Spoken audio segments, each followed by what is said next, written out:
Now, the subject of this seminar this week was inspired by a book I read not long ago called Well-Intentioned Dragons, Ministering to Problem People in the Church by Marshall Shelley. This book is obtainable from an organization called the Leadership Library, and I'm sorry I did not bring along the information as to the address of this group where this book can be ordered. Alan, see, I've lost track of you. Do you have that? Because I know you went to the trouble to get the book. Is it in the front of the book where it can be obtained? I see 2 or 3 copies of it floating around here. It is making its way through the bookstores. Is it? Good. It is making its way through the bookstores. And the publisher is, it's Leadership Library, but there's another publisher listed there out of Waco, Texas, I believe. Word Books, Waco, Texas. Word Books of Waco, Texas. So I'm sure you can order it through your local bookstore, and probably is your best bet rather than trying to get the Leadership Library. The Leadership Library is kind of a book of the month club, and the second book they sent me on prayer I didn't care much for, so I canceled my membership. But because the book I wanted was the one that you have in your hand there. Paul?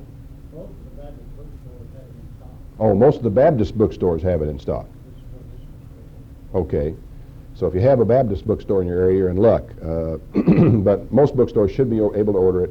It should be listed in Books in Print, and you can get it in a very few weeks from B. Dalton's or any of the bookstores around the country. Now, the term dragon is Marshall Shelley's term, not mine.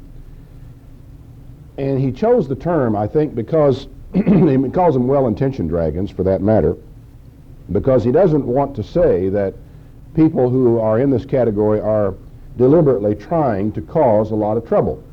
But what he is saying is that there are individuals, well-meaning individuals, who exhibit or engage in behavior patterns which are destructive to the church and to themselves. And one of the most encouraging things to me about this book, and I think Alan mentioned it was to him too, was to come to realize that we are not alone in the kind of problems that we occasionally have in the church. There is nothing that unusual about having difficulties with people in the church. Now, it is seems unusual to many of us because many of us who have come out of the Worldwide Church of God were in an organization where dissent was not encouraged. Not encouraged, it was not allowed. And in that kind of organization, the kind of problems that you and I have had to face in the Church of God International does not exist. The problem, though, is that the price of that authoritarian structure in the church is much too high. And it is, in fact, in itself destructive in different ways from what, let's say, the behavior of a dragon in a local church is. But it bottles people up in ways so that it prevents growth. Because one of the things I think that is illustrated in this book and underlined in this book is the fact that dealing with difficult people and struggling with the problems that we have with, quote, problem people is one of the ways in which we and they grow. Because in the Worldwide Church of God, the same people exist who may be a, quote, dragon, end quote, in the Church of God International. They aren't in the Worldwide Church of God, but then you see they never get a chance to express themselves. They never get a chance to find out where their priorities are wrong. They never get a chance to find out or to express where their goals and objectives are in error. They never get a chance to find out their mistakes. So in a free church, any free church, you are going to have problems. And naturally, because the churches are comprised of people, the problems are going to be with people. And how you respond to these problems is critical. What you do is critical. And we have kind of wandered into it and got blindsided by it in the Church of God International because we did not anticipate it. We did not have the background to really know what was coming our way. Whereas I'm sure if we had taken the time to sit down with a minister of an Assembly of God or a ministry of a local Southern Baptist church, they could have probably spoken volumes to us of the kind of problems that we would face as we try to go ahead with a church where all of the individuals in the church are free to serve God according to the leadership of the Holy Spirit in their own lives, without interference, without domination, without somebody telling them what they have to do, when they have to do it, where they have to go, how they have to be there. and all the things that go along with it. I think, as I said, we could have been warned if we had realized that there was anything we needed to listen to. Now, according to Shelley, a dragon is a sincere, well-meaning member of the church, as opposed to a wolf, in sheep's clothing, entering in to spoil the church. He is a sincere, well-meaning member of the church. A dragon is often a talented, strong personality. He is often, or she is often, respected, and deservingly so, in the church. They are usually loyal church members, convinced they are serving God. They do not consider themselves difficult people.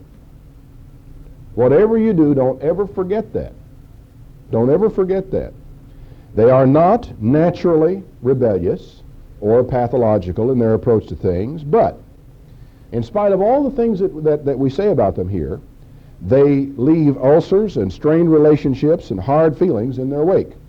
They undermine the ministry and the leadership of the church, and they can drive leaders crazy or out of the church completely. And they do all this without ever intending any of it. Now, I think that last phrase is very important to remember. They do not intend to do any of those things. Now, as you go along, you'll find, of course, many different kinds of people that you'll work with. Some dragons, for example, are openly critical. They're the ones that will come along and accuse you of being too authoritarian. Ever happen to anybody? Okay. On the other hand, having been accused of being too authoritarian by one person, you can have somebody else come along and tell you, that is, tell you, the same person, that you're not exerting enough influence or control over the congregation, which can really leave you, with your head spinning at times. When you get one person in the congregation telling you that you are too authoritarian, and another one in the same congregation telling you, the same person, that you're not using enough authority and giving enough guidance and firm direction to the church, and you can begin to wonder, well, now, what in the world should I be doing? There are, of course, people who will come along and tell you that you are not spiritual enough. And then, of course, there might be somebody that tries to tell you that you're too spiritual. There are people who say you're too dominant. Others that will say you're too laid back. There are people who say you're too narrow. Other people will say you're too loose. Some people say you're too structured. Other people will say you're too disorganized. And then, of course, there's always somebody that accuses you of having ulterior motives. Now, I want you to tell me, what is it about all of these things, these type of things, that makes them so frustrating? Because they are, aren't they? Do you know what it is? There is an ingredient in common to all these things that makes them extremely frustrating. Give me a guess. Pride? What else? Possibly.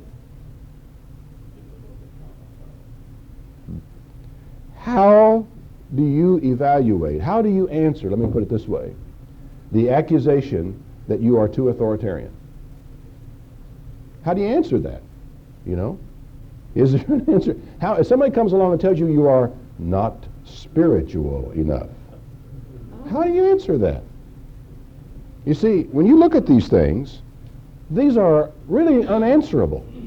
They have to do with one person's opinion, the way he feels down inside of himself, and there is no answer to some of these things. Now, you need to understand this, that dragons, as they put it, are quite common. They exist anywhere and everywhere. They can give you gray hairs. One pastor made the statement that anyone who has been in the ministry longer than an hour and a half knows the wrath of a dragon, which possibly is an overstatement. Another minister said, where there's light, there's bugs. Obviously a Southern minister. Now I want you to keep in mind something. Every single illustration, all this stuff that we're talking about here, is in other churches. None of these illustrations, and none of the illustrations in this book come out of the Church of God International. But you will feel that Marshall Shelley has been reading our mail. You really will. And it is encouraging. It is profoundly encouraging to realize that you are running smack dab into a problem that is common among churches that allow their membership liberty in Christ. That do not attempt to control the membership of the church, but allow them a freedom of expression and freedom of participation, and you and I have got to answer the question of whether we would rather work with that and endure maybe the struggle or run in another direction entirely. Now, I'd like to keep this seminar today and tomorrow, or not, sorry, today and tomorrow, today, very informal. And I'd like to have your participation. In fact, we must have your participation. I could have just recommended the book to all of you. I could have sent off to the place and ordered several boxes of them and sent them to you. And I feel it would have been of enormous value. I really do, because of just, if for nothing else, reading through it and coming to the realization that you are not alone. That because you have what Marshall Shelley calls a dragon in your church, does not necessarily mean that you have failed. It does not mean that your church is spiritually diseased, because that's one of the things you feel. There must be something wrong with us, or this wouldn't be going on. Oh no, not at all. Not at all. It's one of those things that happens when people interact together and are free, as I said before, to express themselves. So I want you to feel free today to express yourself. I want you to feel free to say what's on your mind with a full realization, of course, that we're taping what everyone is saying here today, including what you're saying, for the sake of sharing our experiences. The reason I felt we should have a workshop on it is because the Church of God International, even though these problems are common to Baptists and Assembly of God and Presbyterian and whatever church you might want to talk about, that our problems are our problems, and that we do have some unique problems, and there is a need for the sharing of experiences as to how we are going to solve our problems and how we are going to work with our own difficult people as opposed to dealing necessarily with someone else. So as we go along, I'm going to be asking a number of questions, and I'm going to want an answer. I want you to participate, and at any point in time, if you have a question or an observation, please let us know. And we got a microphone, in fact, kind of pass around to take some of the things that you might have to say. Shelley, one of his first illustrations in the book, he talks of a pastor of a rural church who had taken a job moonlighting as a school bus driver.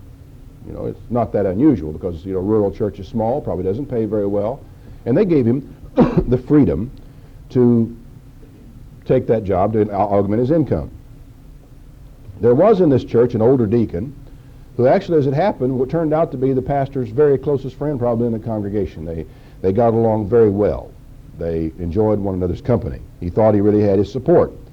The man oftentimes gave the minister gifts of produce, and he had as a farmer, he had a big old gas tank out there for his tractors, and he commonly filled the preacher's car up with gas free of charge out of his gas tank back there. So he was a very helpful man. He donated more than 30% of the local church budget. Now, right there gives you a clue as to what might later be coming. Now, the pastor one day driving home on the school bus had to discipline an unruly student. You know, he went by the book, though. He did it exactly like the book said. He told the student, you know, when he dropped him off at home, that he would not be picking him up the next day. The penalty, you know, being rowdy on the school bus is you don't get to ride the school bus. So he told him he would not be picking them up the next day. He went back and informed the school supervisor about the matter, just went exactly by the rules laid down for bus drivers. The next day, the deacon, who happened to be a friend of the boy's father, you know, he was not the deacon's boy, mind you, he was just the son of a friend. He went to the pastor and told him that he had overstepped his authority, that he had mishandled the situation, and said, quote, "I think it's time you looked for another church. Your ministry here is over." End quote. Now, you can sit there and imagine how that pastor must have felt. He thought the man was his friend.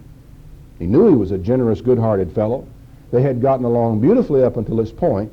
He does exactly what he is supposed to do, and he's going, you know, in one area of his life, in the school system, and he's going to lose his job as a pastor of a church because of it.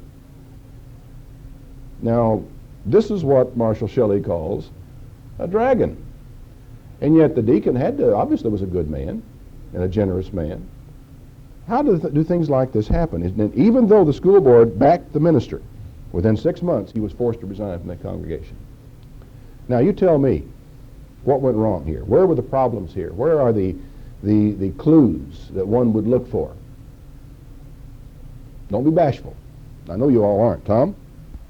Well, instead of the entire congregation taking the responsibility of the financial affairs of the church and being distributed equally, they were allowing one person to step forward and take control unknowingly, possibly.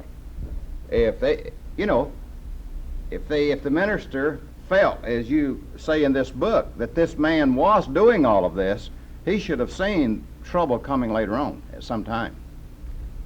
Okay, he should have seen trouble coming somewhere down the line. Who else? Charles? First of all, I think the pastor driving the school bus and dropping the kid off forgot to go talk to those folks' parents. If he'd have talked to those folks' parents, he might have avoided a problem with the parents, not even with the deacon. He would avoid a problem with the parents, who then would have realized here was a human being that was trying to do his job. And what I think he did, he didn't follow through completely with the discipline. He didn't go to the people that were involved. Chris? Well, I think you get a basic problem here, and that he's forced to drive a school bus in order to support himself. And this puts him into an area of potential conflict with other members of the congregation in a materialistic or a secular world, as opposed to his duties as a pastor in the spiritual realm. And consequently, where he may be perfectly acceptable in the spiritual area, people will counter him there and seek to overthrow him there because of a struggle in a secular area which goes on in our society every day. But on the other hand, that was not something really he could do much about when you get right down to it. He had a salary, then he had a wife and kids. And he says, this won't reach, and so I either cannot take the church or, I have to augment my income. And so they agreed upon it. But virtually everybody here isn't just partially employed by the church. They're not employed by the church at all. So, how does that relate? Henry? I feel like the individual, since his primary job was a pastor of the church, but prior taking to the secondary job, should have met with the church, with the deacons, with the congregation, and should have went over this with them, explaining the duties he would have had as a school bus driver. And had the church been aware of his duties and his secondary job, then I don't think he would have had the problem. Okay. Chris? The point I was making was that in his choice of a secondary job, it brought him into a potential arena of conflict with the people he was also serving as a pastor. He chose a job Right. which probably, might get him into a problem. Right. Although he would arguably have said, how could I foresee that? It would have been obvious. Yeah. Yes. I think that the pastor who was telling this, he didn't give enough details about what happened on that school bus, because I don't think that father would have been that irate about it. Apparently he abused the child verbally or something, and he didn't tell this in his story because it would have put him in a bad light. My father was always tickled pink when I was punished at school because it was something he didn't have to do. At any rate, this deacon and this father were apparently very shallow, and the deacon apparently thought he owned the church, which he did, in fact, do. And there wasn't really much that the pastor could do about it, but I still think he left out a lot of details. I have little doubt that he did, but on the other hand, I think you could argue that the details are not terribly relevant for what do you expect the boy to say when he gets in the house. Just what do you expect him to say? He's supposed to go in and tell his father he can't get on the school bus tomorrow, and it doesn't make any difference what you did. It's going to sound awful when it gets in the house. And of course, if you got parents involved who are not capable, like your father was, of appreciating discipline in the school system and admiring it, you could also argue, there are hundreds of details you could argue as to this might have been true and that might have been true, but to me, probably the dominant factor in this, and it's not necessarily one that was even preventable from anybody's perspective, because it's one of those things that all of a sudden you're there and you don't even know how you got there, which is the case with most conflicts you have in a church. You are there, it is suddenly full-blown, and your head is swimming, and you're still trying to figure out how it happened. But the big problem, the fundamental problem in this area was that this deacon had a proprietary interest in the church. He considered it was his church. And the pastor was in trouble from day one when he walked into the place. The deacon was going to run the show. Now, he also doubtless was, if he was able to contribute up to 30% of that church's total annual budget, he was a bull of the woods in his community as well. And so consequently, when a man in the community comes to him and says, "You're a preacher," in which he doesn't say the boy's father was even in the congregation, and says, "You're a preacher," is doing this, that, and the other thing, and embarrasses the deacon, well then obviously trouble is on the way. But you see, when you look at this, you have to understand the deacon felt that he was absolutely right. He felt that this young upstart preacher had gotten way out of line in this situation, and he confronted him on it and told him basically his ministry was over in that church. He basically all but fired him at that point in time. I gather they must have made some trouble for him with the school board, because it says ultimately the school board completely upheld him in what he had done. So there probably were hearings and everything else about what he had done. The preacher felt totally justified because he had gone absolutely by the book. And so you have, though, ultimately a situation that arises which absolutely destroyed his ministry in that area. And everybody involved in it felt that they had done the right thing. Now, as I said, one of the things that can create this kind of situation, you get into these problems, and then one of the things you have to remember is that people inevitably in these situations all believe that they are right. The proprietary interest in a church can take, though, a lot of different forms. Tell me, what kind of form can it take, the proprietary interest in a church? This problem of dealing with a church where, as its pastor, you have come in and are trying to serve the church, and there is somebody or someone who considers it their church. How many forms can that take? Okay, let me put it to you this way. If you go and get involved in a church that is already established, you are the new kid on the block.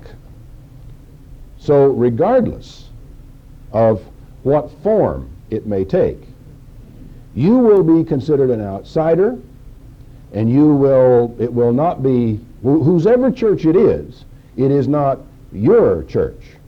You not only will not have a proprietary interest in the church, you will not be considered initially as really having any part in the church, if that's too strong a term.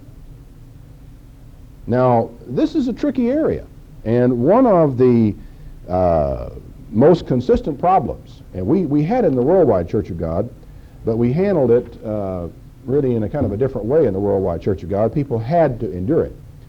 But the problem existed there, and it existed very frequently, more than a lot of other places, because of our frequent transfers of ministers. Okay, here's a minister that's been in the church for 2, 3, 4, 5 years. And the people like him, and he's been a good minister. He's worked hard for them, and he has basically kept the church on a lot of activities and programs and so forth, and has had a style. Because every individual, every minister has his own style. Okay, he gets transferred out, and the people give him a party, and there are a lot of tears and hugs and going away presents and all this sort of thing. And the new fellow comes in the next week or so. He is almost foreordained to be a loser. Almost foreordained to be a loser. What do you do? Tell me what you do. What would you do, Paul? I would start out by trying to explain to them that I wasn't the previous minister. My personality was different. I would deal with things differently, and they would have to learn me, I would have to learn them, and we just have to give it time. You just address it right off the bat and give it time. Mm-hmm. Yes? Basically, you've got to get the confidence of the people. You've got to get the confidence of people. How would you go about doing that? Well, like Paul said, go to them, talk to them, and have meetings, and lay out your plan, what you intend to do, and what you expect of them, and what they should expect of you. I'd tell them I wasn't trying to take that man's place in their heart, but to fill the position that he held, and that I would like to be their friend in my own way, and not try to replace him. I think that's a very important consideration. I'm not trying to replace your former pastor. His contribution, his place in this church is secure and permanent. Acknowledging the contribution of those who have gone before is very important. Be sure and note that. Charles. Number one, you got to sell them on the fact that you're not competing with the man that just left. All right. You're your own personality, and you have to get acquainted. Right. You have to spend some time in homes and getting acquainted people so that they know that you're a person too. And it's just like it's a selling job, whether you're selling apples or oranges or what have you. Right. You have to sell yourself. You've got to go in and sell yourself. Right. I think that's another important consideration. In other words, in this organization, there isn't anyone to come in there and sell you. There's no one that can come down and say, hey, you people have got to take this man as your minister. He's yours for better or worse, and you're going to like it or lump it. Nobody can do that in the Church of God International. We could try it, but it wouldn't work. And in fact, it doesn't really work in the worldwide Church of God, even though oftentimes it seems to work. A lot of that might be defining what do you mean work. But can you think of some practical thing? Now, he said visit. First of all, we acknowledge the contribution of the former man, and we get out and we visit these people. We talk to them. We spend time with them. I'd ask for their advice, find out what had been done, what was successful, and ask for their help. Ask for their help and their advice. I think that is very sound. Henry? I think one of the most important things to do in a situation like that is have a good conference and a good talk and a good meeting with the previous minister. Yes. Spend some time with him. Yes, indeed. Absolutely. Good talk with the previous minister.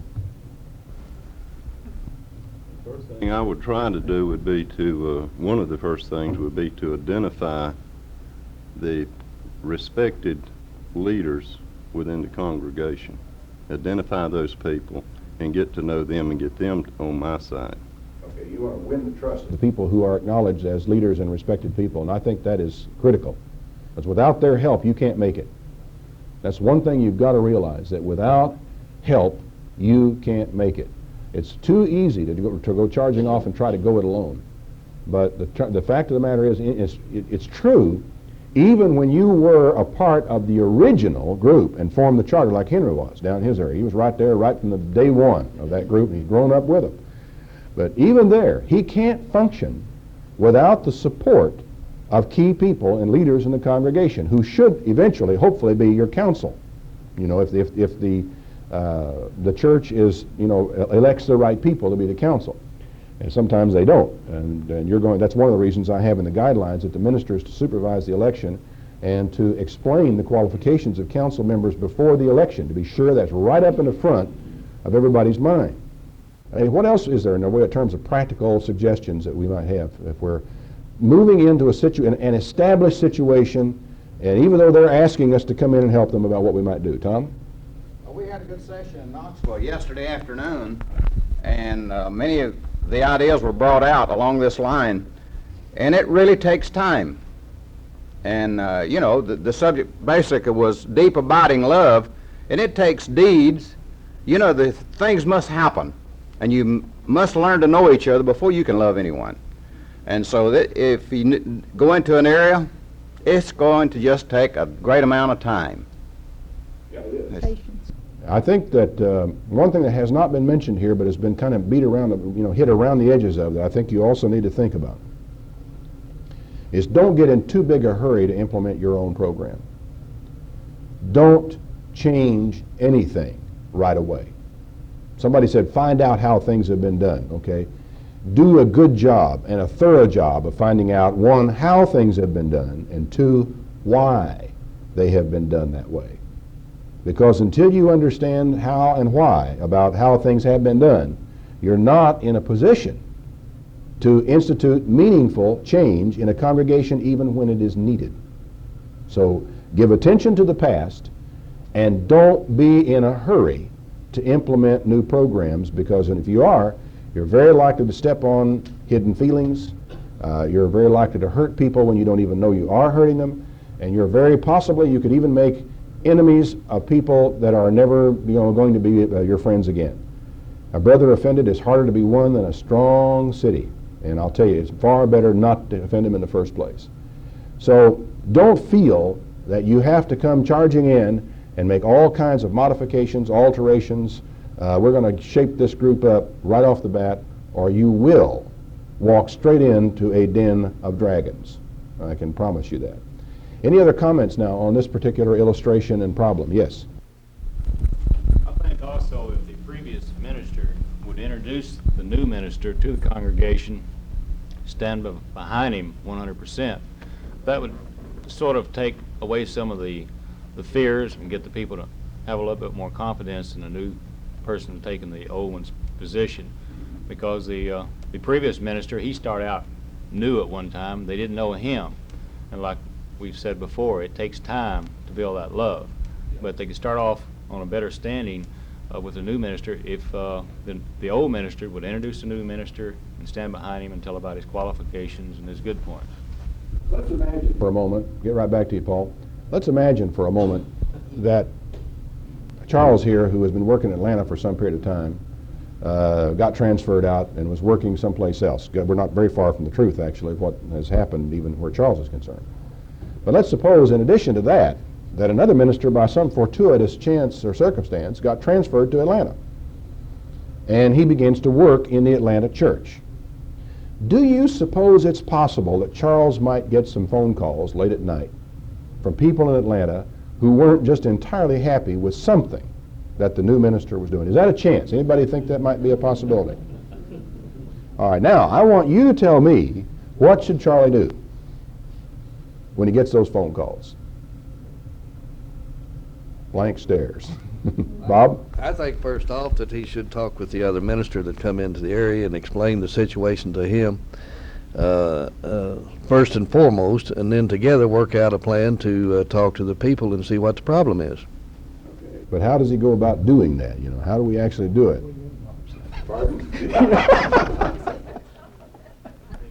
Tell him your story. What I told him, he should have left the 3 envelopes. It seemed like there was a city manager that was leaving his job, and the new city manager took over. So the new one asked the old one, says, what do I really need to know to handle this job? You got any instructions? The guy said, well, yes, I have. So I left you 3 envelopes on your desk. Says, when you get in trouble, just turn to those envelopes. So after 6 months, guy got a little problem with the press and the newspapers. So he opened envelope number 1. Envelope number 1 says, blame everything on the previous administration. So he did that for 6 months, got away with it. Then he can no longer use that excuse, and he turned to envelope number 2. That says, tell everyone you have a plan. So he would tell everybody, I have a plan for that. Every time I have a problem, I have a plan for that. And this worked for about a year. And finally, he could not come up with any plans. He got desperate. He went and got envelope number 3. Instruction inside it says, make 3 envelopes.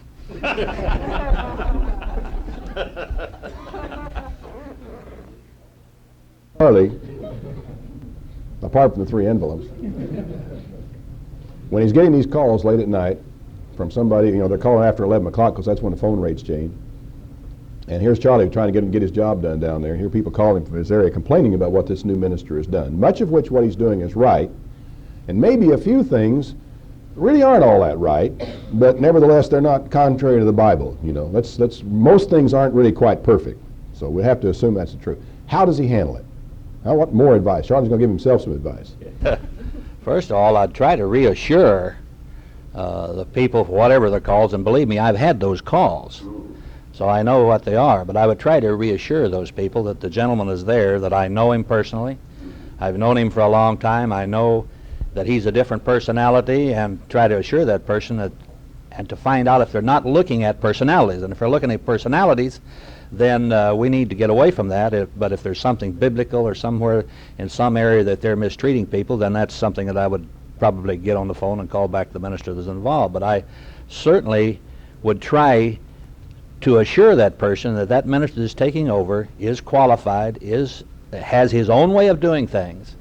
They're a little different than mine, and I assure you that they're different, but then he will get the job done just like he would if I was there, and you can trust the man, because I've been able to trust him, and and it would depend a lot on what they said and what the complaint was, but in most instances it's something minor that really doesn't cut it anyway. It's just something that really don't need to be concerned about. It's personalities most generally.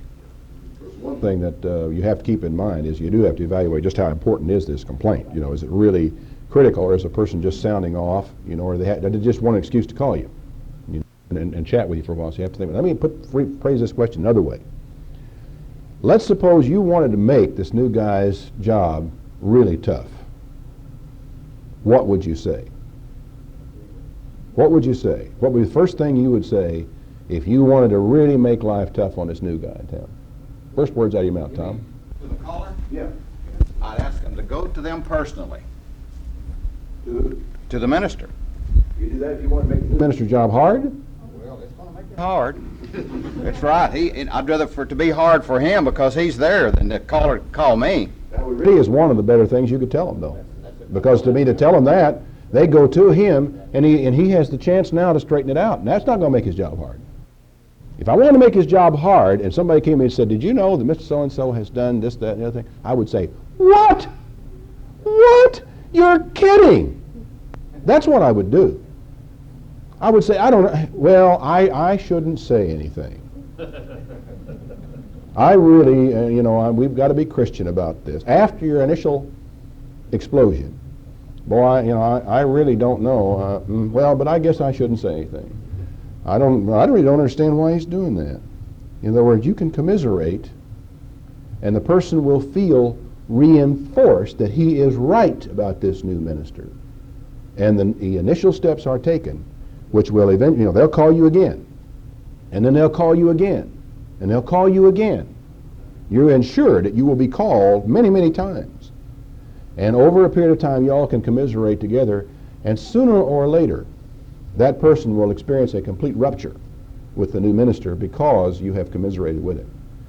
So it is really easy, but fellas, really, if you're looking for sport, that's not the way to do it. That's like shooting fish in a barrel. I mean, you're the kind of guy to go out and dynamite fish if you do that. That's no way to go about conducting your affairs. Nobody really would want to do that. But you know what? You will almost do it before you've had a chance to think. And it'll happen because people will set you up. They will call you up, see, and they will phrase all of their initial remarks, all of their lead-ins, and then their final punchline will be designed to elicit the what? And it takes an awfully strong man not to say it. It really does. I've experienced this in 2 church organizations now as to how it works. We used to play a game in the Worldwide Church of God to see how high you can make Ted jump. You go into the office and say, did you know that, you set him up, you give him this little set of lines, about this, that, or the other thing, kind of knowing looks, and then you hit him with a punchline to see how far you can lift him out of his chair. People did that with Herbert Armstrong. And then one day, having played the game for a while and enjoyed it immensely, I caught people doing it to me. It's great sport in any organization, and it is also great sport in churches, is to see how high you can make whoever it is jump. And so be very, very careful and watch for that, because people will be, and it's a game. It's not real communication. It is a game. Responsible, professional people, a man who is dedicated to becoming a professional minister and not just an amateur, has got to learn a certain degree of discipline when talking to people over the phone or in person. And for some reason, these things almost always happen over the phone. Almost always over the phone. So always look out for those phone calls. And make up your mind if somebody's calling you in the evenings when you're tired, and you've done your day's work, and you're sitting there trying to unwind, and maybe you've got a beer in your hand, and maybe it's the second one of the evening. You might as well make up your mind when you talk to them to say absolutely nothing committal. Make yourself a list of non-committal phrases and keep it by the phone if you have to. I got me a little file on non-committal letters, If I have to have them, I can, only got one in it, But if I have to dodge a question, but I have to reply, I've got a way of doing it. I can write back to the person, and I can answer their letter, and I can be very kind, and I can avoid commenting. And there are times when you've got it to do. There are times when you can't even do it politely. There are times when there isn't any way to get around it but saying, John, you called me at a real bad time. And I just don't think I ought to really say anything about that tonight. You let me think about it. And, let him go ahead and sound off. There's no reason not to let the guy sound off. But at the same time, there's every reason in the world to be really sure that you don't sound off, no matter what. That is, if you're going to be a part of a ministerial brotherhood, and if we're going to respect one another and support one another and work with one another, and it's the only way we're going to succeed, then we're going to have to start acting responsibly toward one another. I say start. I think for the most part we are doing it, but we're going to have to, what we have to watch out for is the traps, the landmines, the things that you don't know are there. See, because what I'm dealing with is I'm not trying to convince you of something you don't believe. In any of the things that I'm saying today, am I? Really? You believe, you agree with me. I can see heads nodding all over. You know that. The problem is not what you know. The problem is your level of awareness of what's going on. And it can sneak up on you before you ever have any idea what has taken place or where the thing is going to lead. So, critical areas for you to give some thought to. And to me, one of the great ones is this question of the proprietary interest in the church. And you have to realize or have to suspect that anybody and everybody that you're running into contact with in the church has got it. He feels like it's his church in some degree. And if you are not an insider from the very word go, you are the new kid on the block, well then you have got, really, it's not that difficult a task. It's not that difficult a task. It only becomes difficult if you try to do too much too soon. Instead of settling in with the people, finding out what they want to do, go along with them in what they want to do as long as it's, within reason. Because there isn't any reason oftentimes to struggle with people over goals and vision, and there's every reason not to do so when you're the new kid on the block, when it's not, quote, your church, end quote. And of course we all know whose church it is, but that isn't, that nevertheless doesn't keep us from feeling that it is our church. Because what we are dealing with most of the time in these areas is feelings, emotions, not rationalizations. Because if we were being rational, we would not be having these difficulties. If we would just sit down and say, well, now here's the way I look at it. Oh, I see. And you could just reason your way through to a logical conclusion, no problem. Now then, as I said, one of the things that we're trying to do in this seminar is to raise your level of awareness.